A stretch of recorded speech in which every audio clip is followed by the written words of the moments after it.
Yo teo folo fa talo fatu sa boy lau fa frobo wa nei vanga le afia fi I da ua sa vali valia tuli valu wa ti wa famino te wa ti ai nei le tula e limba le tau tua fa wa lau BluTV ya me se fo yo le programa le tau te iai ma le manuia faivo se o tanto wa te ro le nei fo yaso ya sa la vasi sa fia ngai oe manga luenga ya o ha faiva sa e fia ngai mo oe le yaso be o faiva lo fia au te tonu lava o le vale me se le tau tuaina o ainga ia e nga wino le vao e tua iai ia ainga ia po le faa e no le tai ia wa fo I le matai ai o ainga ia po ngā ruenga faa le ofisa ngā ruenga faa le malo o ngā ruenga tuma oti fa bisinisi fa le olo te tele ia o fa le olo laiti ia o bisinisi wa ilona te usanga o tula I mai o bisinisi fou o ha uma lava tu ai ngā ruenga o lo fita I tunga lunga o le lau ele ia I lantou o lo ngā lulu e fo I lunga o ngā sami te tele pe o seila ia o le au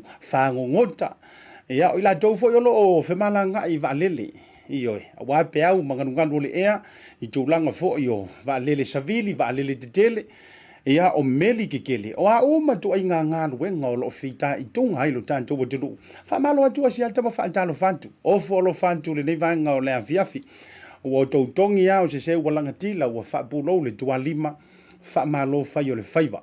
Awa pe o le tau te teimi whaatasi, po o loo tasi le I tūlan tau te vau ese ai, ma tūlanga I tātou teimi o no le sone o lo mantu iai, ma lo le ngā lulue o le ua ifole, nei fiafi o mau mali e tu foi. Ia le mala malama mana tua foi la mantou iau te rone. Ia o le ua mantou lanta o le teimi nei o le spring, a ese ale malulu o le po, mana tua umarola le spring, po le tau foi lele o le toi totongo ai la au o le teimi o le mafanafana ma tua la o le taipo mafanafana malama le leia ia la ukamo o Daniel tuanga a o kai milia ia e ta e ale varu le fiafi la hiru ngar makola nyo ta ba foi lele o la ua pepese lo tua a inga I Samoa ma wo pongisa ia le ai fai le voli male la kapia mantou I New Zealand ona e foi le mantou le la o le taimila na le foi la fia ia la matou le fia o le malai ioi matou ia sa fia ta alo ai mo ila vainga foi tau le talingi ia kau fa le fia la la tau le sama le ngata foi le ona yo matou tua a matou fia foi la nga ia ko inga manga ia ro matou ioi fia tele la tau le sama ia wa yo foi sa vali fa toa e toi vai e foi le nei to ina mana lo matou tua wa amanta na o mai fa fo Maota ioi awa a o tau manulu ia e nofo atu tonu o lātou potu. Ia wai pio I ngai kau mawel hita ma le mawhanawhana ma tonu mauta malawa. Ai a whaasolo loa la I nā tātou tū vai li tau mawhanawhana mo mai tau lawa I New Zealand. Ia wa amanta lono taluantu, ia wa tele nei to ina manai lo mantu. Kau koe whaai e whai lengi lo makua manko inga koe urima. Tama foi lelo le fikse furu nga ilunga ia ndi vai woto ulima masava di vari wa manai ala ma luma tafa ala fo yo manto I New Zealand mo tanto wa food path fo ile wale leile to e fainga ka ai ulima mai lan to ina malo mantu lo ole se au le le vanga ngo fo mal tala vo le ulima ai fa to anto ulima ina wota I fikse furu ma tai vari se malo le folau hantalo fa malo antu afa pela le wa mai anga luenga wa manava afa pe fo le te lungo le wa dele ile te mile nei ia la o tui lo vai na o vili matina le ainga io vala au mai le fa tu fa mai Danielu ten ia sa lo ile fale o le o matua I vela sikiu pisupo io o le si tanto me ano le ansor nei na le lisa ia anu sa lo ulita ke limpa ma tele threatens inuma auto anu sa o ile fale io o lo to e afe fu I se mea io e te ia I fu hawa ai lantu wa to ale me ai le fai me le kuka le fer kinga le ainga e to ia fe lo e ken si se mea ai lo tu lo mai mau anto le felesi o skiu io ai ma fu fa na to ia fe ono lo usia ki fu mai text mai fu le si au vai ai a mana varanga luenga mai alu sa o mo da malawa e fia fo le tina le ainga kuka mo oi io afa pe o le te mau mai tanto programe au Italia wa pe lua e pe tolu I tu lale tu ai o to ia fa over fa inga luenga ai fa la kiki TikTok O le mea mahali ele na leu te vai tua. Au tato yei tato fatalof. O koi kiki o ka vai kunga. So le e fai ngā ruenga i. Ai ku mai le camera i. Hai vai la ia. Au le meta te whai tua. Au le pa o masingi foi. Pingi masingi pepa au isi. Au te whai antu. La he mingoi ia lima au mata. E wha sepa sepa le camera. Kama hoi e. Iyo, malona ngā lue o toi Australia toi titi lava ia ona hai foi lo le nei aso vatalo fatu le fala ingo le hilendo le na ia ai Brisbane Australia iyo ta iloa ini perkai nisi fale ainga wa o ai vatu fa fonga le tunu a le tamala le na ia pitonu una o waka ngalo foi au le ngo palangi se ele alu pasi nga ia Red Cliff, pia pasi mai ro Red Cliff i Brisbane, Queensland. Na la wat tuai na wakalo ya ule ngo amana tua e sesina e le fala ingal na po le restaurant and cafe na ta o Highland on longi perka. Eyo. Ai o le perka fala ingal tu van tuai. Ai o fa penela sa uni fo ile le va tu fa fonga za mo engali. La za uni engali. E le iloa e tu sau te iloa na i la o ulu iloa antu e le iloa antu au fōringa. Ola o langi puka. Iyo au le tau ngofi. E tau whatalo whatua i to fina ia Rosa, ia tavu ia Rona Afili, ia me se fo o le tautonga. Ia le fionga i le la le tama, ia talonga, ia me se fo i o le au whainga ruenga. Ia le mafuta mai, me se le tōtele o tau. O wholofa whatalo whatu o tau sama whainga sa monu nuatu whatini o tau sala. Iyo e le paupoina i se ngana le anga o Samoa ia o le i ai vivia u talanga tā o le fuela velave ia manatu tātou wa whanga ia aioi fusi le whau o malo tātou wa whanga wha moa i lana tolo ai o fofuta i lungo le tātou prokalame o le tau te iai ia o te whaata lofa mo uofo lofa antuai mo o tau le nei vanga o le afiafi VJ Pesamino whavae talofa lava o amai o sau fai ka ua se pekar kai mininge. Johnny Finau, talofa from Papa Toto. Iyo le manto address, e lano Papa Toto, kusen kui manukau, ai I Papa Toto, iyo, se manto awala le pefa pete fia sau te asiasi mai, o manto fo I le luas furu valu di, Lambi Drive Papa Toto.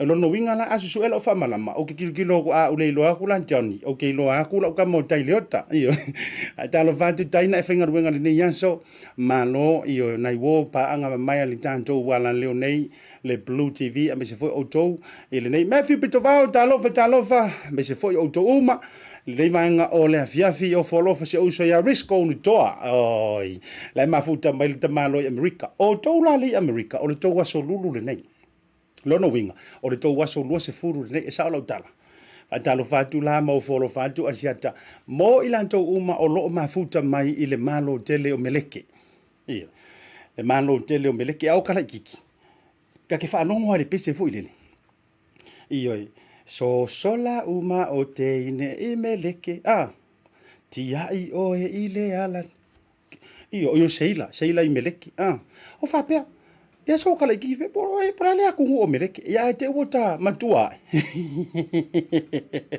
ia o tai loai ele ai le o le malo America le ai fa ingo ino le malo meleke ia e tafe ai le susu o le meli ia so se me tafe America ia le na va talo fatu la ia te o le mafuta mai America ia o kafe ale susu risco o tafe le susu ia tatou pena o mauru le usisinga le taimine ne. O volo fantu mo ele uso. Mikaele talofa from St. Albans, Melbourne, Australia. Ai, e ho o mai lole au mele ponge e piu o le wo koe sau fai au tafa le misa moa. Fetu e fo ila utala. E o te vai atu loini au mele pone i lungo le tanto porokalame. Ia pi fo ile le wo toe la lata mai ali taimi fo ile le no utala noa i le mis mele pone. Ia o volo fantu ia auto malava le Melbourne au se talia, Sydney au se talia, Brisbane au se talia, Perth au se talia, Canberra o fea malava se tete au se talia, o folo fatu asiata mo auto uma. Fatalo fatu fo le vahanga le mafuta mai Samoa ya le isa. Ayo. To fina nga solonga ia me se fo i ole tau vaenga, ioi. Ia le tofine, ia sita, ia e mese foila le Tautai Vaoliko ma uto uma, pe fo le tire whamunianga, ia ma le tautonga, ia mese fo i o le whanau, ma lo lava le ngā lurua ili ni yaso, ia wau te loa. O ali santa si le apito nuu e manea le ere moe. Rono winga e te moe mai lava le po anto alu ma le ao e moe e aunga piu se fe au e mwhai ona whai. A wafo ila langa pi tau se tia o ile maluru. Talofa kena se manta yo si osi. Iyo, wo mana au le nei taimi. So fa talofa tu wo ma pa anga mai wo fai foisi umi o tanto por kalami. E se ase a fo ena mawani na yava noa e o folofa ma fa talofa tuai. O fele te mafuta mai istu talawena. So if we are from Hawaii, Haleiwa North Shore. Oh, Hawaii, Haleiwa North Shore. Ia le na. Iyo. Wa ukau se sea kur mako North Shore le nei ni usila. Manti le pule malo lava. Iyo, wale tafele meli a wa tafele isu va antu fa fonga lantino. Malo lava le mafuta mai. Simativa, te vita. Talofa lava e va tu fanga fausa vai o paki mai kako. Iyo, kamai ki ora mako. Iyo, mai fanga faura mo tu jeli sala vai o folo fatu, ma fatalo fatu ia te auto uma me se ila tu uma lo mafuta mai Samoa. Fa pe foi America Samoa. Mount J sione ma se fo to mafutanga, so i fo mruia o fele mafuta mai ita ua. Pe yo la America. Ya me se fo sunga ian taro skin, skin taro. Ola, ka fio la. E se fo ile fancy ngi go inga swafa. So i fo mruia iyo.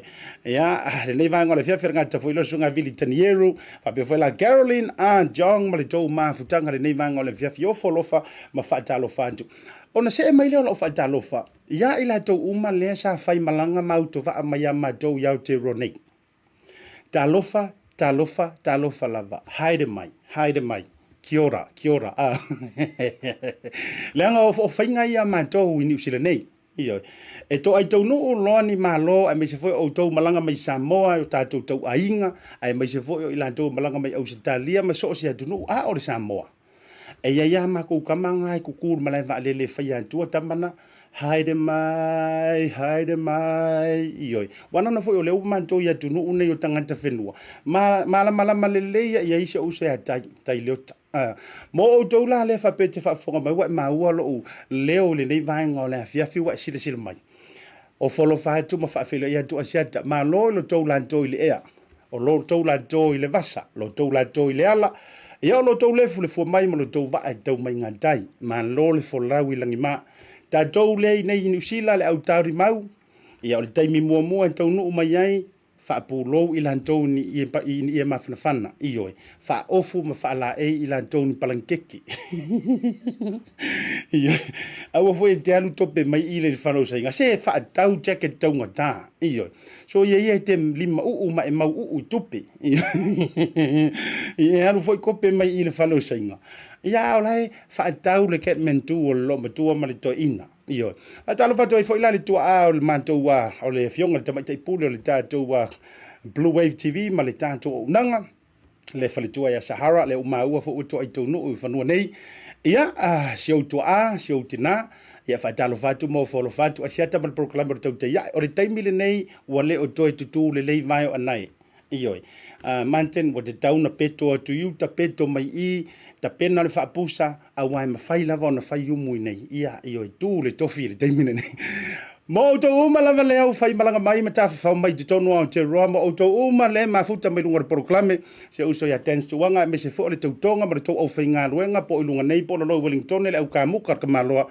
e me se fo yo le talenga yan to wai iyo po talenga yan le lunga sunga ya sua ma le fretua o folo fatu asiata mo auto la karka ko pesele iyo o le pesele nei ia mai le tato au fa ili le nei ale malai loa band iyo atalo fatu le zonga so fo amre fretua ia se ka ko fa longo ma to fa fonga ia isi u fonga o tamaiti mai sale la valu mo tuteli sala fai da malai loa band ma le pesele nei superstitious iyo pesele nei moto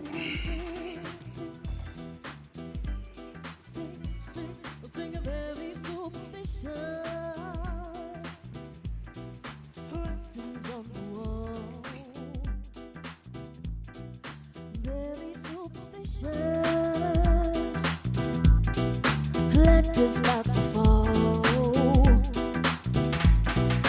Dirty month, oh baby, about the looking mess. 7 years of love, oh yeah, the good things in your past. When you believe in things that you understand, then you suffer. Superstition like the way.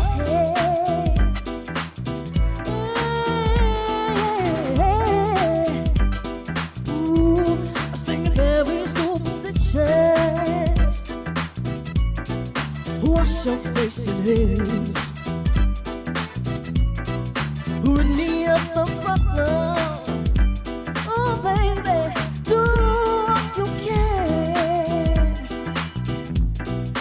Keep me in a daydream. Keep me going strong.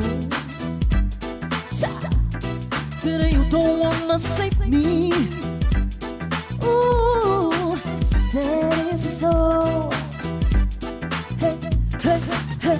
When you believe in things that you don't understand, then you suffer. Superstition ain't the way. Ain't the way.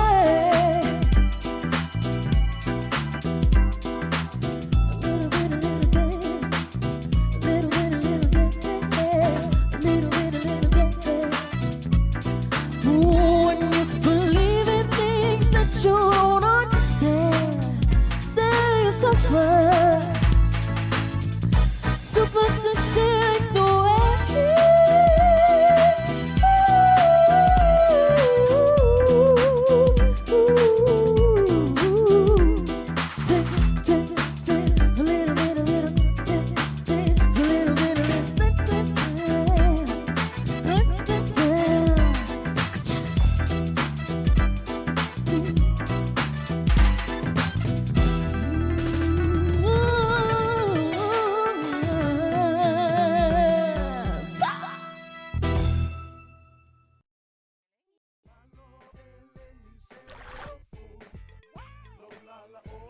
A whaia te mo o loa mai Samoa, ma nisi o atu moto le Pasifika e peo fiti matonga.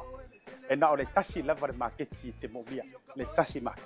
Tasi Market, e le ngata I fua whatoanga, e maua fo I a te ma isi me tau mawha mai le moana. E peo na uwhai atu, e te maua uma o loa mai atu moto le Pasifika. O le talo le te sila mai ai, numero tasi lea o loa sa palai mai le atu o fiti. Kako karongi ue fo ia yaso ia.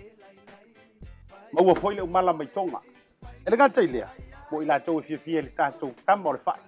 E te maua umala vai Tasi Market. Ai whawhetu langa o whaalawe. E sa o le lei, e maua tātou pusa pisupo. Tu ai ngā le lei ia leo le pama. Le ngata foi lea, maua pusa moa, I so si tu ai ngā sizes. Whape foi la kako pusa siu pipi. Anse mai ngar ka pusa siu ngar whapule mole. Tai. Tama ia mo whara, la vergata foi leo pusa pepe, I le Tasi Market. E maua fo e ipu mo whaalawe, in bulk, I le Tasi Market. Ia le nā Samoa, a mai ala o na whai umalau whaatau I nei le o nanga le Tasi Market. Aua nei e tu muli, ai alo whai nei o tātou ai ngai Samoa o le whea ngai Markoviti. E iai fo I le lātou o nanga ua tā ua le MoneyGram. E lafo ai tupe mo ai ngai Samoa e le ngata o nisi o atu moto le Pasifika. E tasi lava no fuanga I te whaia ai tūranga uma nei. Le Tasi Market, whale o loi Massey Road I West Auckland, a le ngata I leo Papakura I South Auckland. Can you be my wife?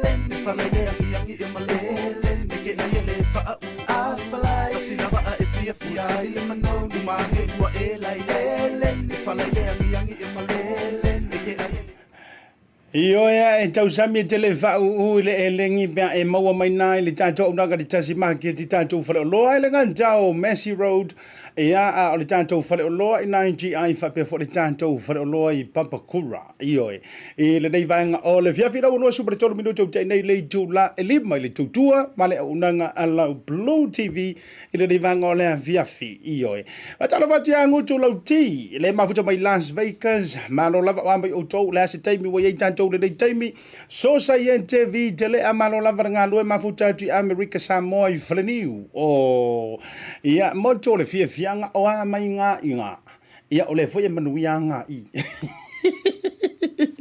Washington sau noa mafuta bai au i America ia a ngā tafo i lea o le songa ia Willianta a Gelipa le mafuta mai ina i Hamilton i Waikato ia fa pefo ila ia le songa po le fionga le falo longa fionga anai Mount unga le mafuta mai ia le na le mafuta mai tanto programe ia mai se fo yo mandi le pule se o mati se ke sa wa o mau fa ka lo fa e io e te la mai nei fa ta lo fa nga sala joy me se o le fa le programe ma lor ma vuta mai Elisa Autofunga Hawkins zoi fo manuia mai ranjo o ila ka ko ye piko nge ile ngo ka musu ai filosofia mai no programa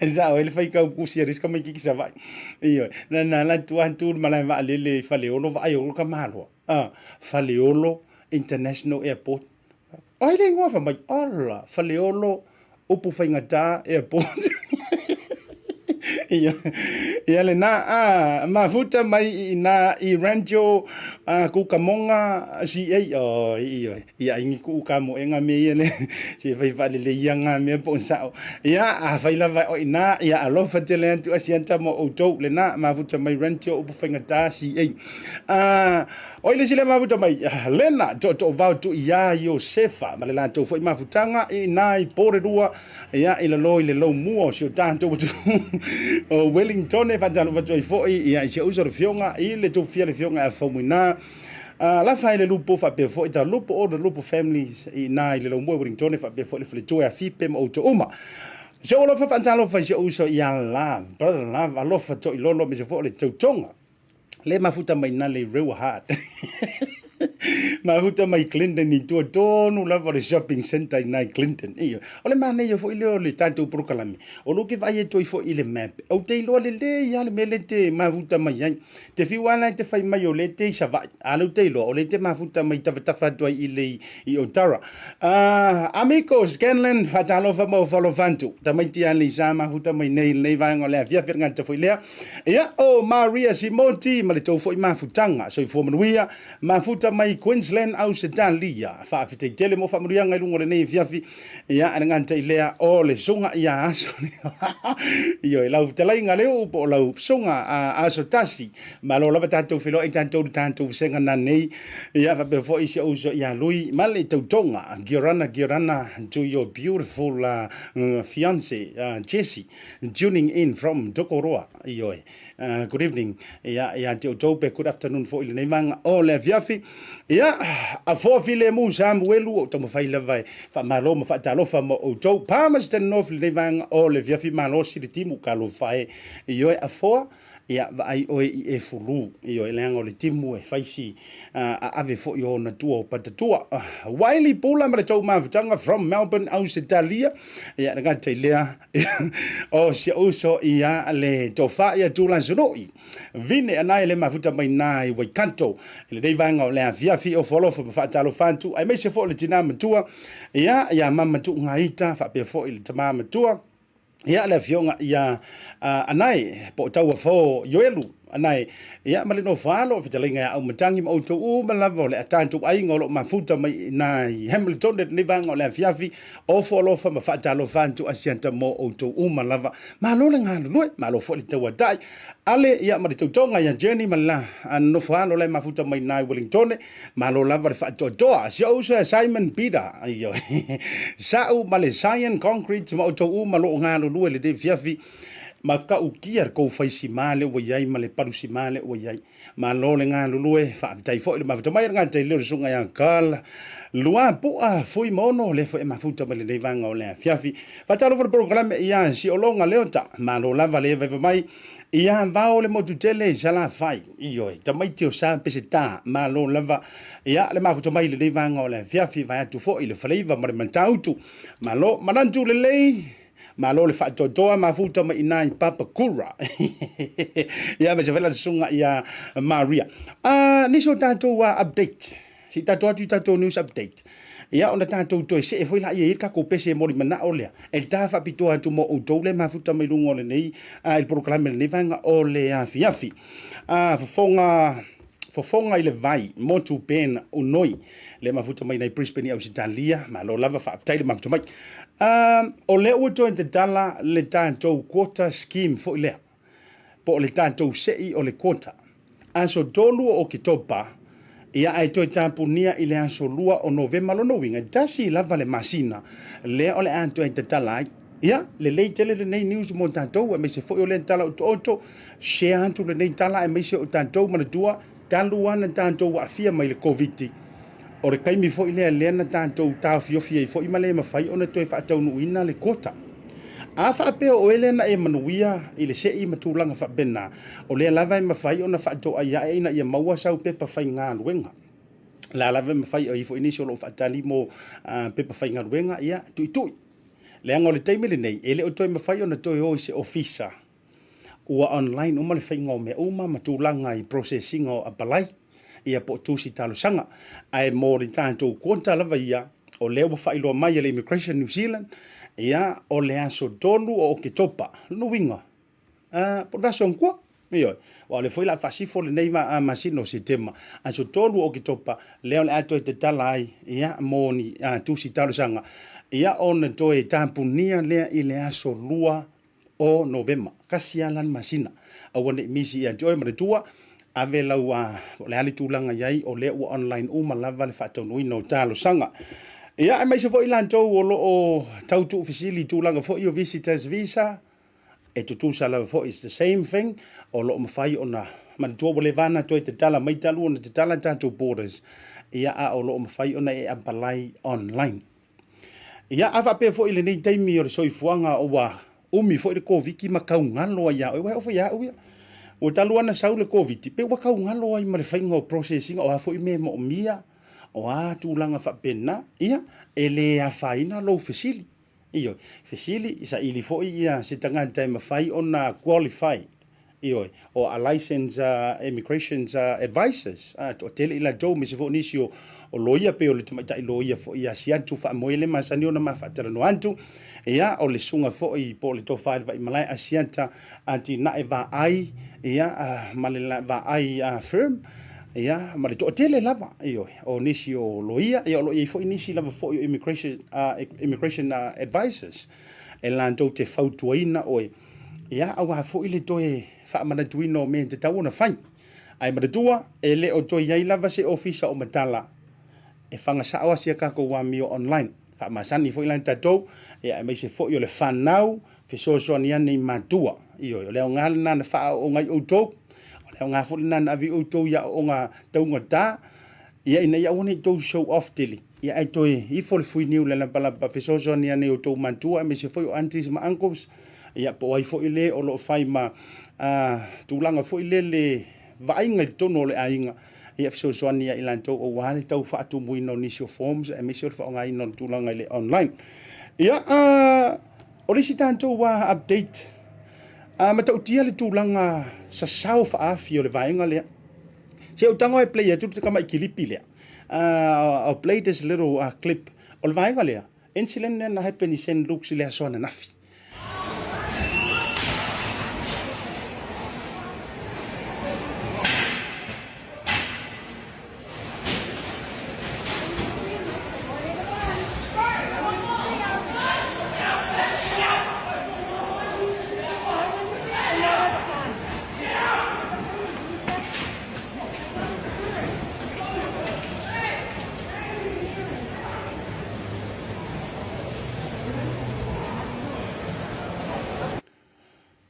le video le ana tau sirisila mai ai. O le ngao inga le au laiti le ana fai se tasi o fale whaantau waia filifili ma aulo ma tulanga whapena. I to tonu o le mola fai whaantau le i St. Luke's. Ma le tua foi. Ia, o te ilona tau te silifia uma, i le mamau mai foi ia, talu ona te tala le leima le soronga le leile moto weile o so tu i West. Ia o St. Luke's ia o matuala talata mai ai i le pitonu o mangele. Ta fuanga ia le lanti o ne hanga mana tua e la vea i le Central. Le lai tu poi le sona nafi. O so ale ngao inga le au laiti ia le tau te whaalongolongo mai ai le pakia paka fu i o le tata enga o pusa fu i ki o aka le display mai ai tutonu ia fili aulo, kaukalinga o mama o wanti matulanga whampena. A le feo hai tangata. A leo atu au laiti ia ma mea maa ai. Pupuni antu o lantou fōlinga mo lantou mata. Fai ofu fo ilele a wainga i roa pe ingi pe a matulanga whampena. Ai ua fai ile matua mu tini a o le la ma le taimi fo ilele o lea fai whaatau. O le winga wa lai fo i ona avantu le tūlanga lea o le tau te wawai atu. E feo ai ma mea ai. O le feo ai tanga i tai whai ala tō whaataunga.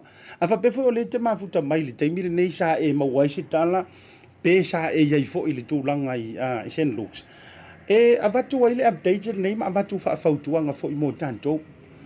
I au tantou mantala mana tua tele lava fo i na tantalongo ma se faute lo fo i le ia se poro kalame le o nau e whai o na matu inantu le tu alalo mo tantou Samoa. Le anga tasi le a mo le tele iei le au Samoa tantou Pasifika. Ta te aru so o a fo i le mo le au tele ni te mina mo ntupe o te mine o le angkupe o kau le alu iai. O tau sila sila antu. Pingi maka mai a mea le au lai te luma. O so whai mai a. Ia o le tangata ala pe tau whaala talanta atu iai. Tau vai atu le sika mai lai kikire o so mai malpeu kele o lopo se u a mea po lea po se naifi tu lou whafonga Samoa po lea le tu langa a upenga. A o le la iti ai pefu le sika mai si konti ngale ua le ai se toe popole. Ua matua le se toe tu langa fo ile le pe toe tau kea. Ia pe o le ale tu langa na iai. Ia se taimi fo i whaasoa whai se tantou whaasoa i le tūlanga lea. A o lena wawa i antu fo i na ua whaatala noa le fisiringia le whai ngā mālo a le leipa ma le whionga tamaitai pāle mia ma i lantou le minister o leo. O lea la tau te tau tilo le tūlanga fo i le ina i atu ua ile pe a wha pe maua ma wha maunia le au lahiki le au taravou. O lea la tau tilo i se tūla fono fo i le mawhai o na wha maua ile mea fo i le o le pau le vai. Ia o lea le mea ranga o le ale mea na me mawhai o na tau fia whatua i fo. Wai mana tua le tamale na ia kai roka kere i oika i ka au te ropo o mansani ai nisi. Ta ma fo i lele lea e sau loa wa e mangalo mai po o le te nofo wa ia. Ia ona tu ulo le tamana e fusi i lo vai. E ngā kālau sa vali le pusa meri. E o vantu roi fafo ma le pusa meri lau sa vali. Ia, tutu mai ale, tutu mai leo. Pe tutu mai fo ia le company o le lantou te monitor ina ma vai. O le winga la utala. O le tau tiro le malo i le tu ai ngā whainga le na. Ia, ai, ona ia oe, Samoa, me se fo i oranga o tātou o oe ma ua mantua. Fa mato le tali lea te tau ona tā pena i le fufo ino le toa inga whaafitau li lea. A o le laualunga. O le laualunga i o le tūlanga i le tātou update lea e me se fo e watu whaafautuanga. Tautuanga ma o ele te alu te whai whaatau. Ia te au, whaafetai ia ta i tai le ima sesi o nisi o tangantai ana tau oso fo i le e tau wha rampo le whaingoana. E wala ngai tau whapena e ia tātou e tau oso le nganga fo i le te alu e la vea ima e tau wale te whiwhisoso ani. Ia. E le tala le whawhinge masa, ngenga whai mea whapea. E ia le tū e laki, e le tū e le laki. Ai, o le whautuanga, e oi. A whapea e te iai ni taulanga whaatau mani no whuanga whapea nei. Ai, tu tupu ai ni me whapea. Aua e te oso fua i te tonu e tau ma whai e vau. O le whautuanga sa o le nā. E oi. Aua e te tau oso fua leanga e o le moe noa ma le lau whale ai nā. Ea, e mo moe mamanu ai sau mala e tiai. Ina i te ua e sere mea nao atu tamaiti ma tangata e whai ma le au whao mea mga oi. Ia ai langa o le tantou loto Samoa ma le loto wha Pasifika. Ioi, tama fo i lele e kake kauma whai a kake involve e tau fisoso ani e. Ioi. Ia ai avela lo nau. Ma mea te ua toe a whai nai walanga o nai whio wai le au lai kia ma mea ma ai matulanga whapena. Ai mai mau e pe anga mo e mai la se mai ale ka ke mo ko singa suo fo ile ia po singa kama fo ile pe se rake le pe e de le ona fa ni fo mai fa doi fo o lo winga o landa tala tau tuanga ma o lu saunga le mu pa wa le vaenga me fa ona e fa ia tuli matai pe ye se vaenga me fa ona e reportia po se ta vale o tu filosofia pe te tau identify ina ni folinga o a uma ni tulanga fa pena. E walanga mali o toinga me fapea. E makua e le iloa. E le ilo pose si o lau au karavou le mamo e mai ei. Fatoi fo.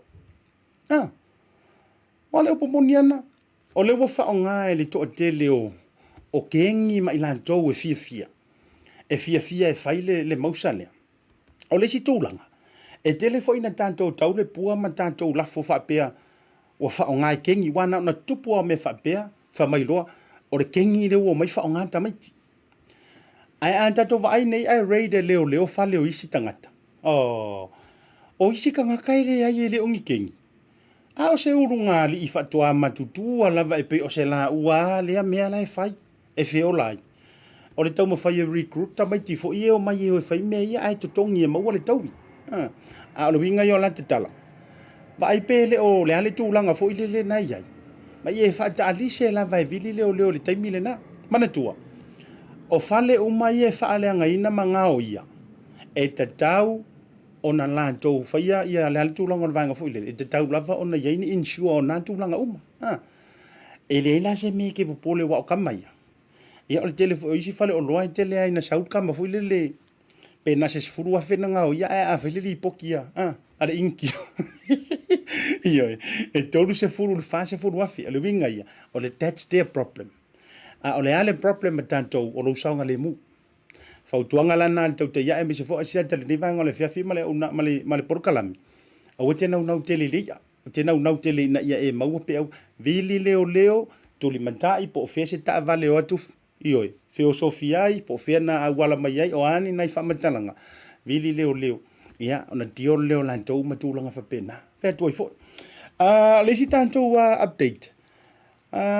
Silia le lua feli maselau ia ni tangata fai ngā luenga o loo mo'omia i ngā luenga whaavaitaimi i atunu i fafo.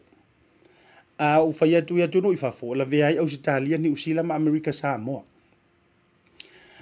Lua feli maselau tangata fai ngā luenga o loo mo'omia ma o loo iai fo i le tele o company nai tu tono Samoa le taimi le nei. U fai atu le porukalami o la ua taunu i Samoa le tele o employers mai nei ni usila ma Ausitalia. Ai me se fo le lima se lau le na so no ia ile sunga lau le mani toile so nafi le fo mo mia mai i nai fri a fo i Amerika Samoa ia sau se taimi fa sinta tu fa so le menta upule ia ai mo o dole ma futa mai Samoa ma fa fonga me le taimi le prokalam ia on ngau Samoa le tele o vano ioi so ia ke fia ke mo umi na o lo wala usu le ava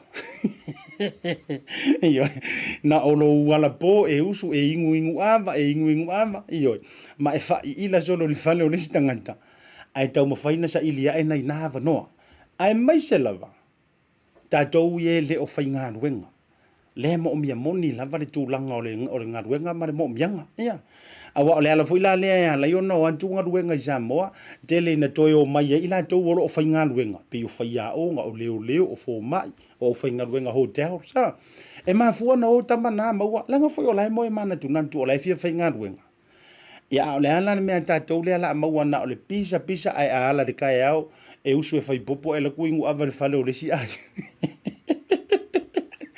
o pei ai leo o toni to ina iyo fa to anta i se furu valu se furu iva lua se furu ele ando se tai tolu se furu a o folinga o pei o folinga o auta i ono se furu iyo o le mano se o le ala usu i le inu ava ai va ai ngā ruenga le na o tau nu atu i Samoa sa ili ane iyo alu ia i le official MCO a fa pe te tau fisiri mai antea fa fialanga maua vaenga ia Asiata alu sa o le official MCO ai mawahan tuar minsta ya le tinu ufa yai o manto o mai lai fai mai Asiata mal porkalami e lua afe lima se laun tangata fai ngaruenga le mo mia wo ufialu se isa ili mai se manui o ai alu fai fa penga iyo le ngo tato porkalami bana tuofo e ono le pisi o sunga minsta ia ai lo to mau fu to fa au ta tu fa tara noanga a tu langa na mana ia fo ila lo tilo fo ile le plasa o me fai mo lo ainga io ele fa pe fo ile na lo mo a ia mai ta fa na e o so la Yesu e lo wa vanoa ka mo fa nga ko mo moni na ia tia pula ma tu langa fa pena e fo i mai lau fa nga lau tau nga apu ma lau kau nga vinge ma lau pulungi io ma lau fa pulusi wa uma tu langa o lente ro e ke fo ia e fai ole e sa o elito ina mato e fai ole ai o ruma ia e koe ai mai makua io wala wa isa nei mo langi ru nga tupe fa tau lo ta vale ai e to lan tu sa mo e fa mai lo ainga ia lele la fa fai lo manga len to e adu vai o ka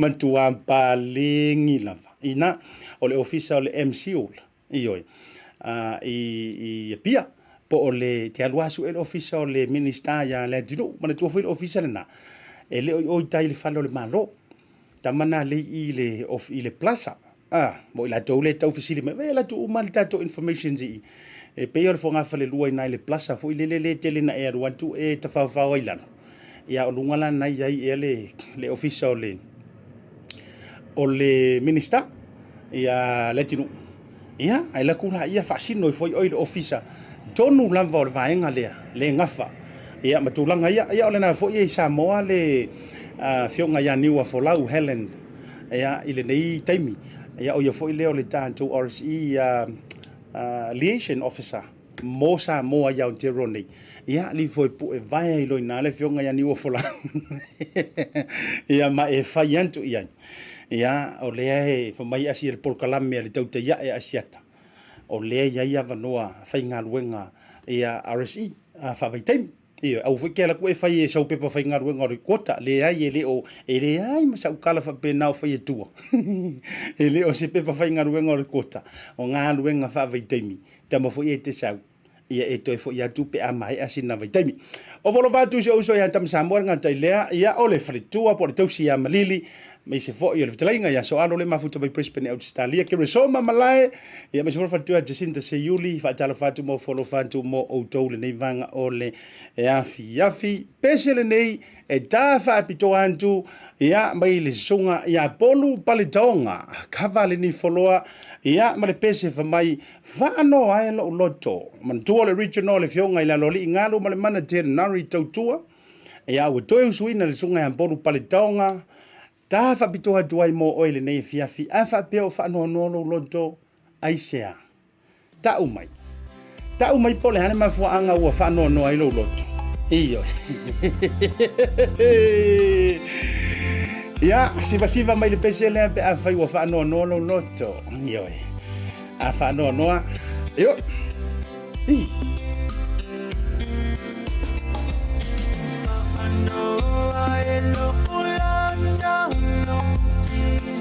Yep.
The reason why I love Talofa voucher, it's easy, it's super easy, it's convenient, and you can basically order anything online for Samoa on your phone and really right here from my couch. It's that easy. You just go to www.pacific40.com and then you select from a variety of services that's available on Pacific 40. You can even select a shop that's close to your village. So if you're looking for a way to help your ainga in Samoa, this is the perfect way. Pacific 40 Talofa voucher. For you, for me, for Samoa.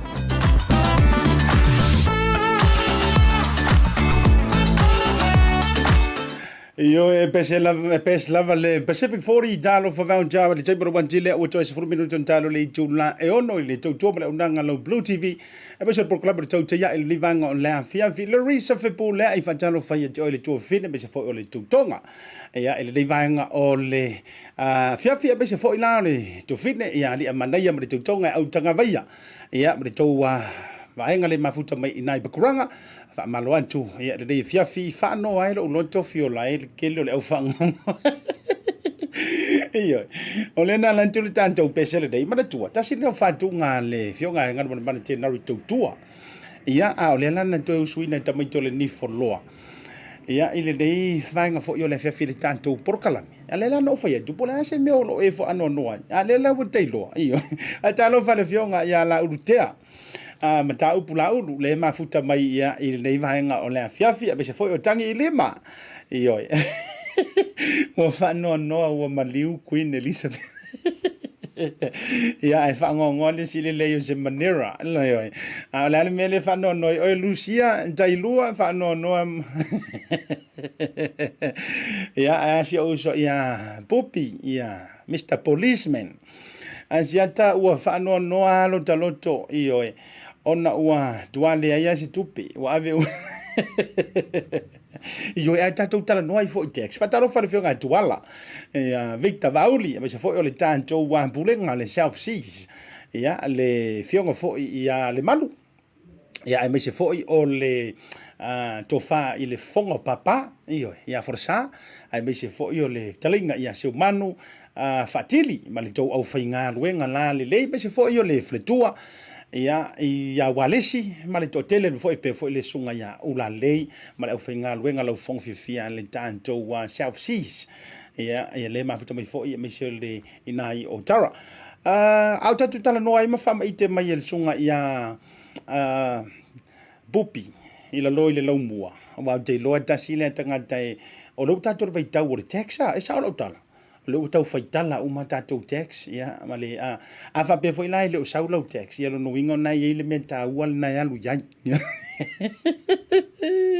io a foa ma tanto wa a fa pe foi le tau fai tu lo tax ai te fiu e tilo i lo bank account le o sau ia lo no winga e ia se mafua anga te tau lama o lo alu wai ia te pe u tama fo i o le child support ia o isi vaenga tau fo i ia o me fa o to masani umai mai sia ila to le vana e pa au i nei i New Zealand ke so me malai male a wadi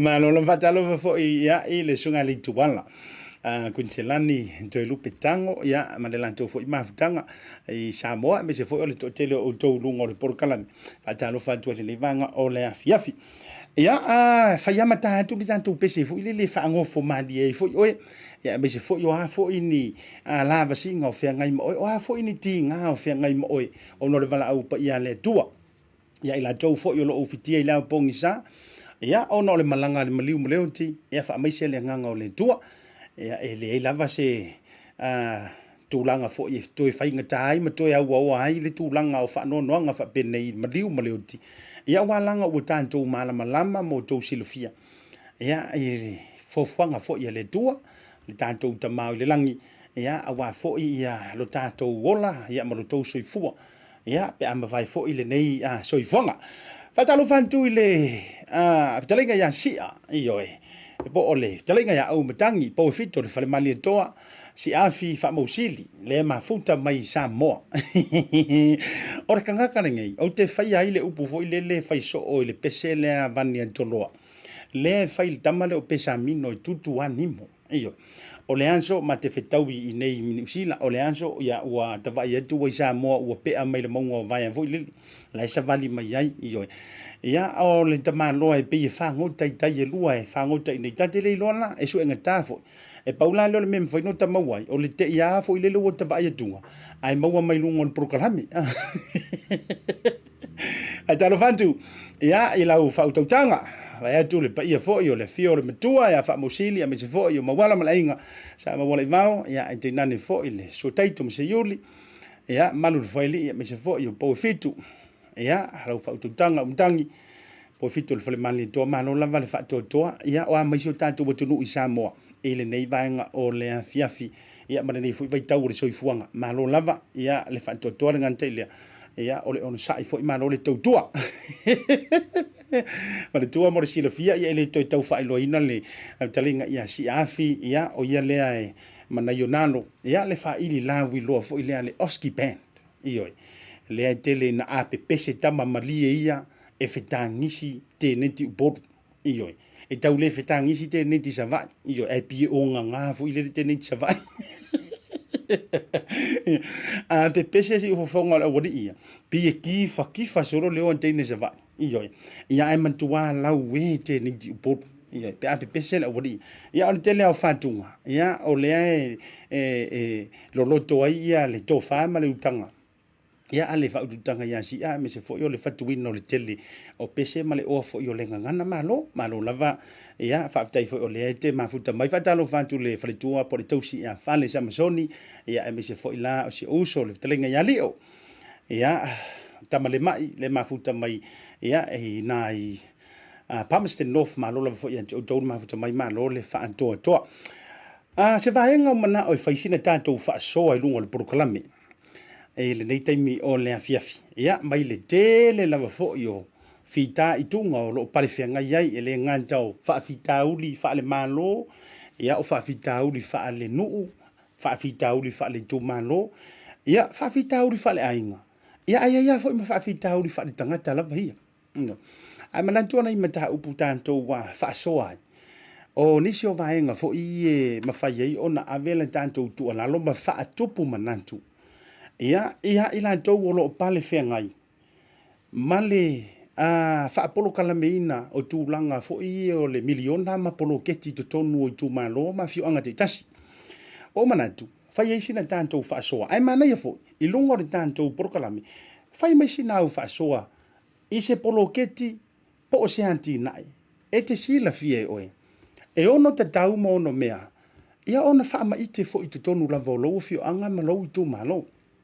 Manatua. O le tāua I o le vaenga tātou te. Ina ua wala tu Samoa. Mai sea si o mātou lava I tu malo. Ia, te talo ai ua tasi le tūlanga I le komiti ma wha mausali wa laua I o e ina le poloketi.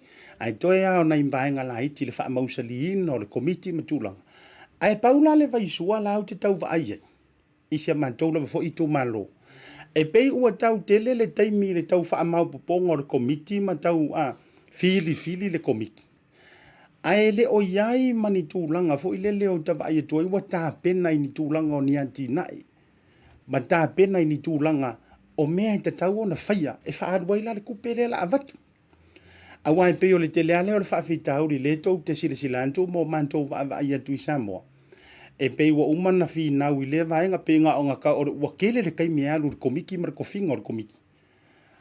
Ai e le o amai ai lunga. Ma wha ma po e mai lunga. Po ani ni poroketi au a fo ni anti na e te tau o na feso soani e.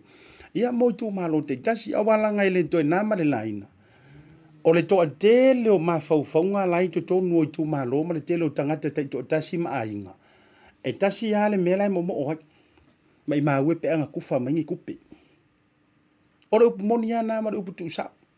Ma I maue pe ana saura kamalea. Kufa maingi kako cash.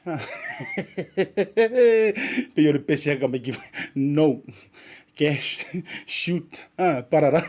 O le tūlanga la le na. Ai manatu fo I le nei vaenga o le aviafi.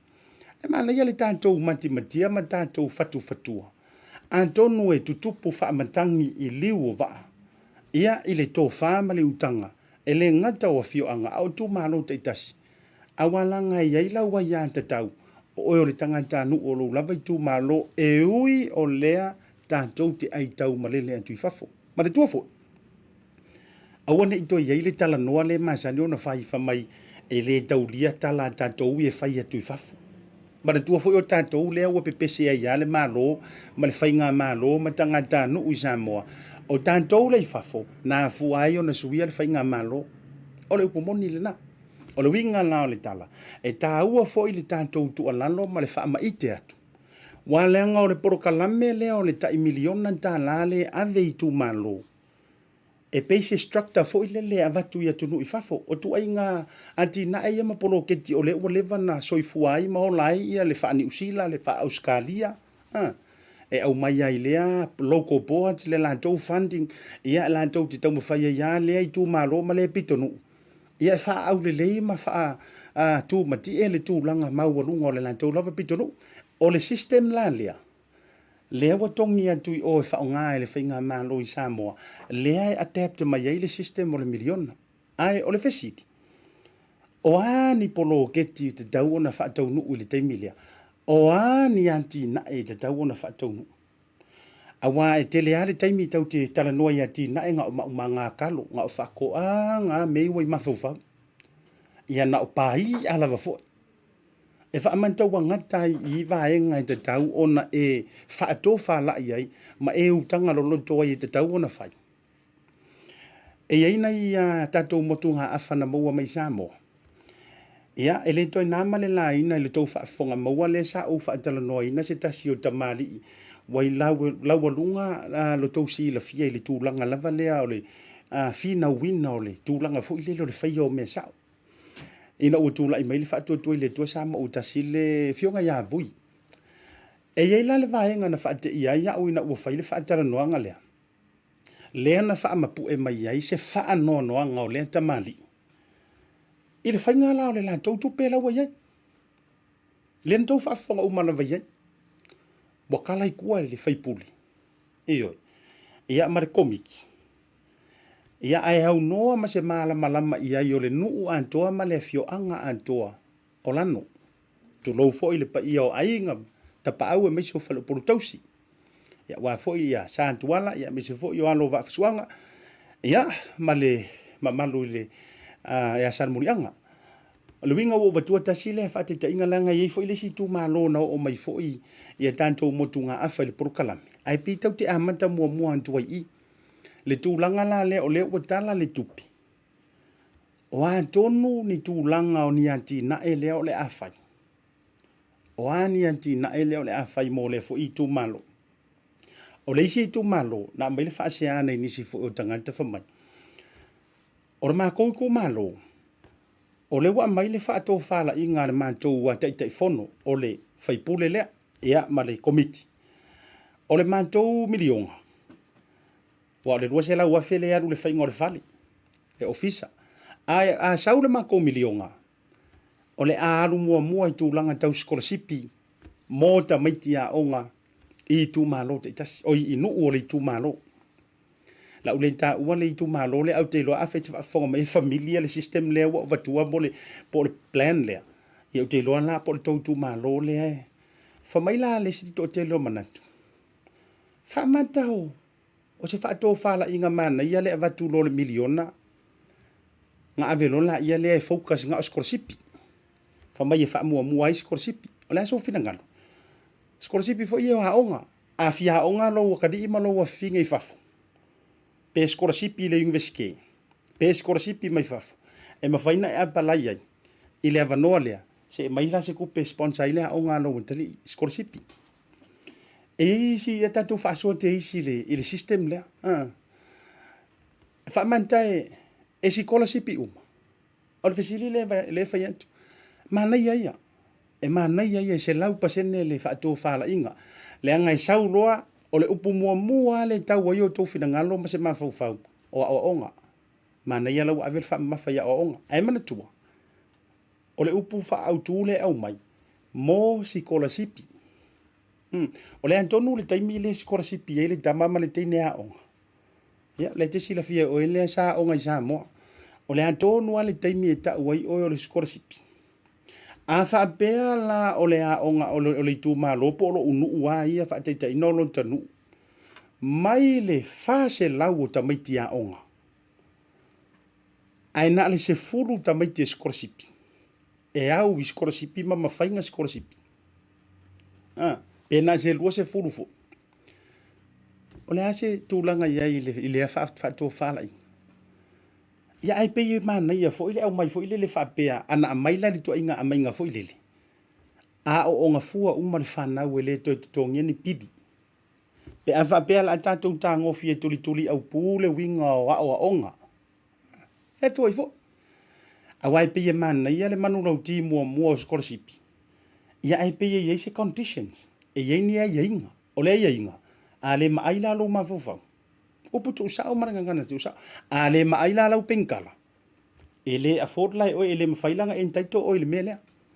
O le tuloua, e se ma fausanga ma tūlanga o mea lofana a mai tanto we le tua. E tau te le su e tusi uma. E tanto te le lo ia uma. Ia la o uma lai su e tusi ma lo ia ma fo ma ima whaia o ngā o ia whaia whatoanga. Fatua i fo. E se uma mea lofana a mai le tua. Alo winga la o lantitala. A uma nei la e whaatata, uma le miliona le nei i le saunga mua mo na o le au sikorasipi e uma enga. E le a tua se toa se lau o ni sikorasipi.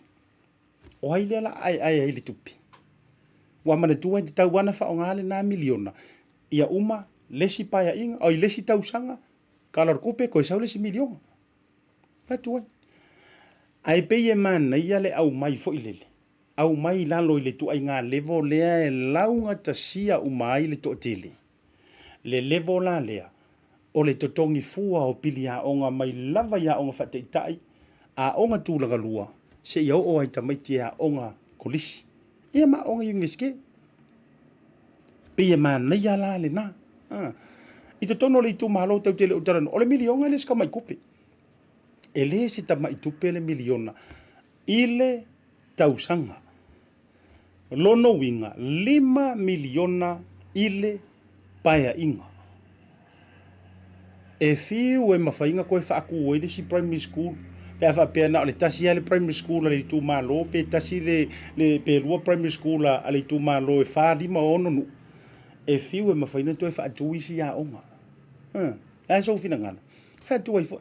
A tato alu loa la o le focus o le tanto miliona mua o tūlanga tau i educations. O le mana ia te au ia. Ina ia launga tasia uma le totele. Pengi fikir tangata e maaile pengkala, pengi fikir ka mai kiki e fuki fala. Pengi fiti uma aita mai ti uma ole nu uma le tu malo. Ole a onga fua. Iyo. Ia ale e foi ni a onga fua po le ale si vaenga, ia ai faini lunch. Ia wala ngoa onga fate ita ia tunu i fafoma delo primary school. Ia o fa ia tau mafafu nga lunch ale a onga lava ia. Tasi o vaenga e mana ia. Ai vatu fo i fai manisi o antina. E fatu po manantu fo i to hotel. O lisi vaenga ta ua lava fo i polo ketia. Ai mese fo i o a inga mafio anga ie a mese au a inga. Mana tu e peona o fa so fo. Ia te a. O le mana ia i o se fatu fala inga senu. O le mana ia ai oma elelei. Ua mautu se tou fale mai. Mautu se tou fale meli. Atu ai mautu uma mea i te tonu lava i o le tou. Ia pole i tu malo foi pe fa whainga tāna anu te inu te tasi. A tofu uma. Ia le i tu malo. O sa vai antoa. Ma le fale mai. Fale mai sa ia wala wen fale mai sa tupa itea. Ia toe whaale leia. Wha upopo nisi potu. Tūlanga wha pena. Faise fale meli.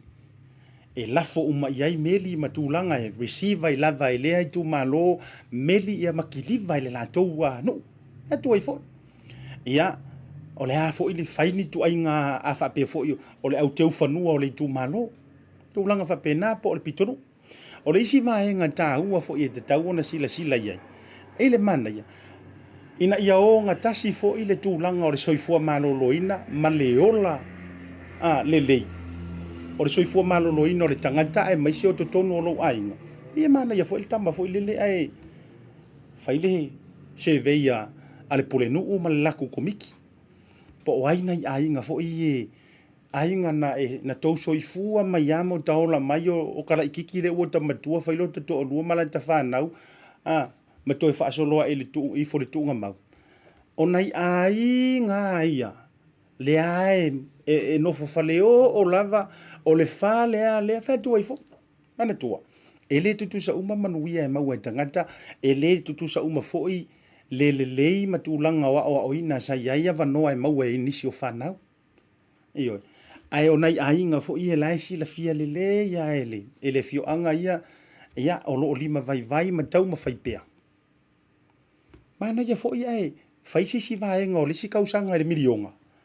Ia ai o le a whaafale. Whaafale apa uma pe whaafale palangi. Tama fo ile whaafale ngofia le ausi le fia tātou to inga whale le lei. Ia saule si kai me o le milionga wale o tauna to iei tātou le to e tau whaia ni ta inafi fo ie tu lou ma le ele whaape o le whaamantana nana ma le whaia ife au e mansani ai. Ai o le tūlanga e te tau o le tātou Samoa la ala ai luma. Tūlanga. Ele whaatamau ainga. Lea fo upule whaonga se o fo i. Ele sunga lau le mali doa o le decentralization. Mechanization and centralization. Kuso vaenga i o le a mai lava le manuia le masani ona e tinga ina te alu sa lolonga ma tinga ina te tauru sulu va usu e pie faile fatau. La tau mafaya e au mai le na e au mai to tonu o le tu malo. Faini shopping centers. Au mai mana tua a fa au wa lava. O male nei paia inga. Toi umale ba lota o le si paia inga. A toi manuia tau ma whainga le fast e wha a wawai lava le la tau lava lea. Mauara ngā 5 milionga. No, inga e lua paia inga wa tilo le pitonu umale tu malo le se 10 miliona. Tupe e le i mawhai ona e sila mua ai mo va ai mua ai. Patui. Ale tā uai. O le vaenga le matu fa soa me se fo i o le tu alalo. Ia le tele o fio anga e me so ilanto. A wai paule mele tupu le taimi le nei. Ia ua tele na sasalu tele le komiti. ma tau vā po o ai o le komiki. Ioi. Ai feika le sinu ai tau tele mai le numera le sinu. Feita le sinu ai tau le inisi o le lantou nu o le komiki. A le teimi le nei. Ana o unofo i Samoa. O le kaimi mua ngai wo kisi. Po o ani au polo keti e fai. Po o ani au wati na e te tau na fai. Le mangioka le walu ya mātou ni usila. Le maketi lea o le vanilla. Aioi. Le maketi lea o le vanilla le wa sau le masani le sau nei mai tonga. Matou whasoa mana inisi o tamali. Ioi la tau o lo fisosoani le au mai ngā le maketi lea mai tonga. O le upomoni ya Samoa. E le tai fai mea le tau o kalo ie. Le tau le mawai o tau Samoa pe a mai tātou tangatalo a. Le kilo le mai ei matula. I le kilo le whaantau wai le vanilla le au mai tonga i tupe le whaantau e tangata ini. Wa te tau fo na sila. Wa te tau fo na sila ia tātou. E le whaapea e ko ngā kalo uma ele o tātou i sa vai po upolu. E a whaapea o le tau wā pala le iese kalo. Ia e la ngata ia i ilo tau mawhai. E le ilope le o laise karo Samoa ai o lai karo palangi. Ia mana tua taru palangi faina masoa ma faina falao mata mtulang fabena le mangioka. Ioi. Le taamu o le ulu fai. Ia tulanga fabena. A tato ini vesi fo ila le tulanga le o le vanilla mai nisi o la au whaapea e mawhai ona au mai e tunu i fafa. Atua i fo ia vatu ia o utafa whaatupu manatu. Ta dia me fa porokiki e lisi taimi wa le tele i fo le taimi e tala noa. Ma antili e fo na saputu le tele o fifina wa i man me ta. Ai mana ia le a mantau na tātou tu alalo tātou fo i e tunu i fafu. Ai meisi o tātou tu malo. Manu, te tasi. Mana ia le vaenga le na e supermarket i tu malo. Ioi. A mai o ma le mantua tai hawa sosa. E ke alai. Na nga makua fai o vai le po antoa i po fele le pale sa e fe solo ai e ala ile tai au wa e pisi solo le su engo so kawia a o le manai ala e uma wa mautu le leile tamai flea market ki fo ile po le market you like however you call it shopping center town center flea market supermarket tama fo ile le o mai fantasy o mai ya tangata o le tu malo.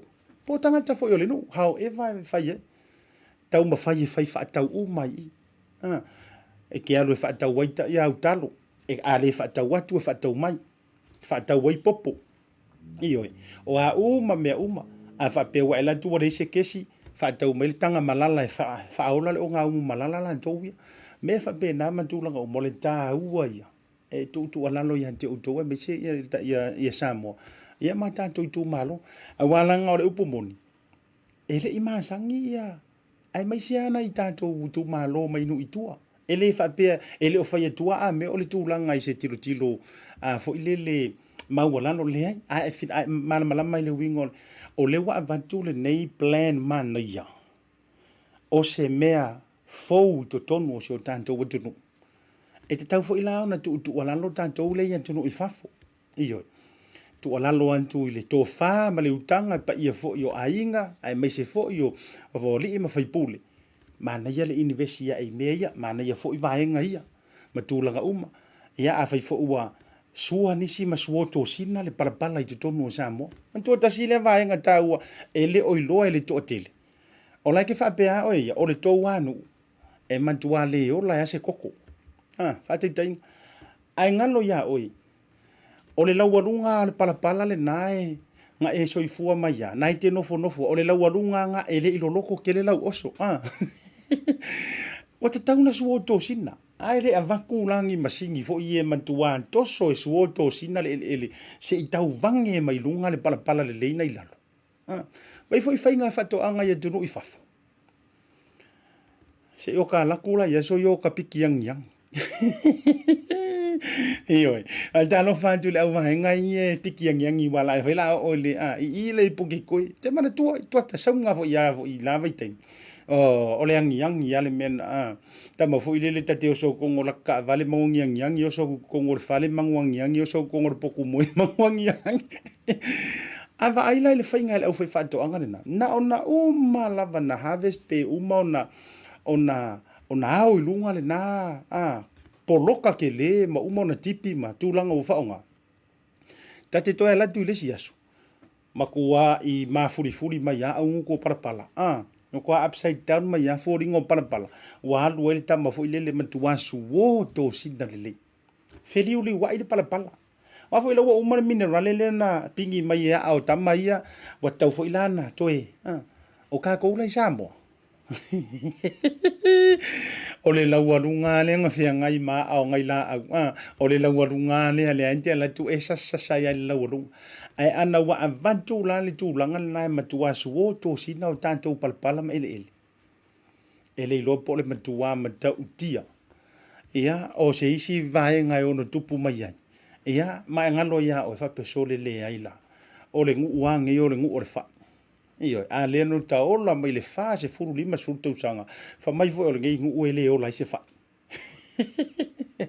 Ta sia vae ngai tau fo ina sila iai komiti ai mai se fo o ilan tau o le iai le fa ngai o ino se le ni fa pene. Ia. I tūlanga na tau fo ina awate inau lo fo e vatu le tupe tu le tanga langa o tātou. Se mana o la fo inga o nga fia palasi e tua pupuka lo makanga. O le mana o ngā le o le au hamo ia. Iyo. E mana o vatu nei. Millionaire nei loa. Eli. Me ale ngangua. No. Eli fa pe ngā si tanto wamio. Eli eise me amatulo nei millionaire nei. A vatu nei le miliona. Fa sacrifice le na miliona. Sua o me lunga le ele. Fa mama. Iyo. Ulanga fa pena. Alanga o tanto e mana o vatu lo nei. Ai loa ma pese fo ilele ia ma so I luma ia malu loa ia ai o le tele o le o vai atu ile si aso fa mai le tala le sita maloa milionea ma na ia yola na tala na fai fa mai le tala fa malo si le maloa milionea le I borrow money to buy assets to invest of my great minds. La it sa ungar fengar my great minds borrow money and buy assets. Small minds borrow money and buy liabilities. Like food, car. Iyo. Mana ia. Ave vela oi tangata lea fuaina te tele pisingisima fa alau tele. Wai le asi se whanau mai lo tele ni ana tupe o au milion e foi. La foi o la e o e loan mai le tupe i e toi avela i e toi universi ia a seta ma vaenga whapena. Ina i e toi tupu tele mai ma fua tele mai pe o le la au mawhala pe o le la au fuiro le aoa. Ia o tantou au tangata fo i e le whamai o tangata e le maa ngafa. Te le mana au e whao ngale le popoto ma le vai. Ta ma le maa ngafa. E mana o na maua o le tupe. Fa tau le mo liabilities kamala ia eir ka vale ki ai ia ai le stake ia fi uma tato ai ia la tato fa to fala inga fo lele au mai lo le milionga nga manaia fa le ka ko lele se ko sia ki le ngi por al me alinga o se kalo e koko aku o ka se fa kalo ai o mai winti se kauso e para le mafuanga maybe wa fia tausanga na ole lau lunga le palapala na fia ngai maleaso ai se iko fa fiki mai lai lunga taman nei la ia ma tele la va vainga fa bena e mo mia ia awale tu ala lo mo tanto o de o Taupea mai o to le Samoa se fekaria ma to ia Samoa ma fai ma to por kalam iyo awo to te manantu fa pena ai te fo no to wa man ia tu ala lo leanga o le tu ala lo fo ina avantu ia tu no ifafo ia le o ko milion ai iyo ia wala ngai le ia se fo fa pena fo le mai le fainga malo tu ai e to o mai faini milion ai fa taila ile tu la o manuiti fo ia ilan to o papa au ia tu no ifafo ia le la o mo fa ye on to ia fo le tai au fo ia ai o ai faleseu masapi ma o mali ia se o tanto o tunu e Samoa ia te runga mar tanto programa le vanga la viafi tanto antu le pesele nei mo moli to im fa si foi o lo fa mo tanto o mala vele le vanga la viafi mele la vea ia ai mai se foi o metalena moliola Patricia Matthews ma to ma tanga le nganta i leo manantu lelei manti ia whapewhai lava iana, mo mole e tolo whaanga mo auto uma lava le neivanga o le afiafi, mai se fo le tausala ia pea, ia male to tele wale me whai o ne ta ua tausu wa whawhawhitaile mawhita mai e lunga o le porokalame le neivanga o le afiafi. E eri tātou whaatala noanga me tau tia lan so tai au. Awane ingalo i te oi, ma awane e misia. E eri tātou whaatala noanga i le tātou ofisa. Ia au te lewa vita ua tua ia te oi FAC price oi mora so tai au. Zunga ia Jody Camp, mara pese tante wha vai antu ai wha mai wha veu veu. Tāwa vita o te pese nei mo auto. Taurunga porokalame.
O le tautua ma le auaunanga o le Maota Samoa Service Station nei tuanai matu. Mātou te utuina lau sā ma le tele o nisi matu auaunanga ese. Ai le ngata fo i lea, mātou te siakiina fo i lau tāwale. Mātou te sapalaia fo i swahuu mo lau tāwale. A whai fo i o vai pa o lau sā, a wala te popole. Mātou te sapalaia fo i ea mo lau tāwale. Mo lau nofo silafia, mua, Taupea lau tāwale pe autu. Lua, Taupea lau telefoni i le taimi e utu ina i lau tāwale. Mana tua foi, e matua i whaasa ina le tau mawhatapa aina foanga whape nei. Wa iai foi au nanga i lunga o le Pacific 40 e whaatau ina ai le talofa voucher. Maota Samoa, o le Maota mo Samoa uma. Mātou te fia e au na pia mo o e Samoa, whawhetai le awhio mai, we'll see you again, and God bless.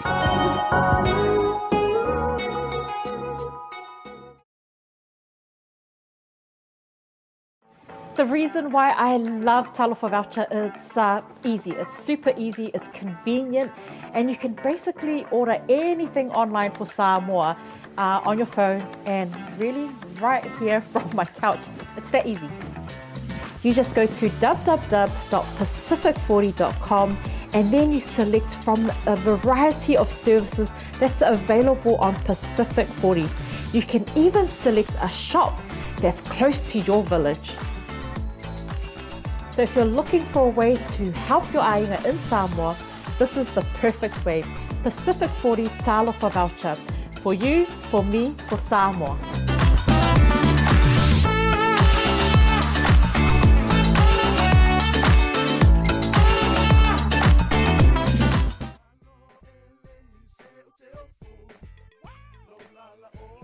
A whai te mo mia o loa mai Samoa, ma nisi o atu moto le Pasifika e peo fiti matonga. E na o le Tasi lava le marketi te mo mia, le Tasi Market. Tasi Market, e le ngata i fua whatoanga, e maua fo i ia fee, ma isi me tau mawha mai le moana. E pea ona uwhai atu, e te maua uma o loa mai atu moto le Pasifika. O le talo le te sila mai ai, numero tasi lea o loa sa palai mai le atu o fiti. Kako karongi ue fo ia yaso ia. Maua fo ile umala mai tonga. E le ngata i lea, mo ila tau e fia le tātou tama o le whai. E te maua umala vai Tasi Market.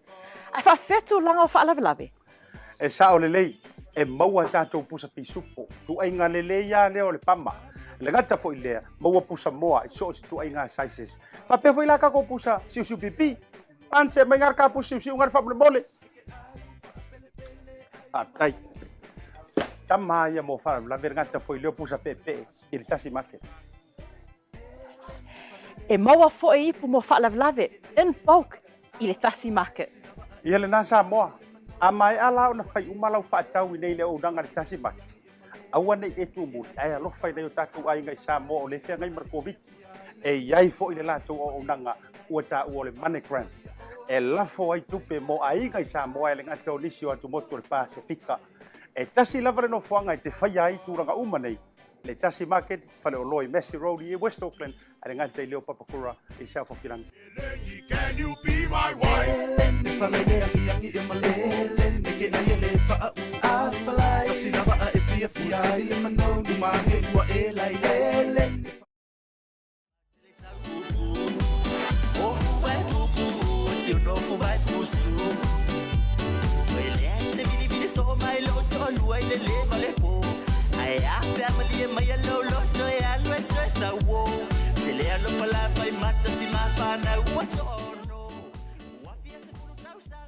No.